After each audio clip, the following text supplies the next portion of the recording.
question it's really hard to answer. I played with Cristiano for 4 years, and for me, he's of course one of them. বর্তমানে ব্রাজিলের অবস্থা খুব একটা ভালো যাচ্ছে না। প্রত্যেকটা টুর্নামেন্ট থেকে ছিটকে যাচ্ছে ব্রাজিল টিম।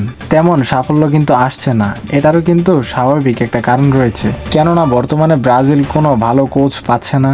কোচের অভাবে ভালো প্লেয়ার থাকা সত্ত্বেও ব্রাজিল সামনের দিকে এগোতে পারছে না।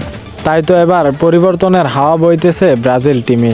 ব্রাজিল চায় ভালো কিছু করতে, ব্রাজিল চায় 2026 বিশ্বকাপের নতুন কিছু করতে। তাই তো 2026 বিশ্বকাপের জন্য কাজ করে যাচ্ছে ব্রাজিল দল।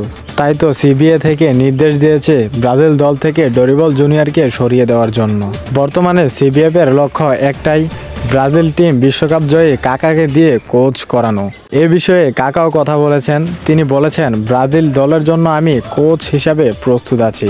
সিবিএ যদি আমাকে ডাকে বা ব্রাজিল টিমের জন্য কোচ বানানোর জন্য আগ্রহী হয়, তাহলে অবশ্যই আমি ব্রাজিল দলের জন্য কোচ হতে প্রস্তুত রয়েছি। আমি চাইবো আমার সর্বোচ্চটা দিয়ে দলকে ভালো কিছু উপহার দিতে। আমার বিশ্বাস আমি সেটা পারবো। এমন কথাই বলেছেন কাকা।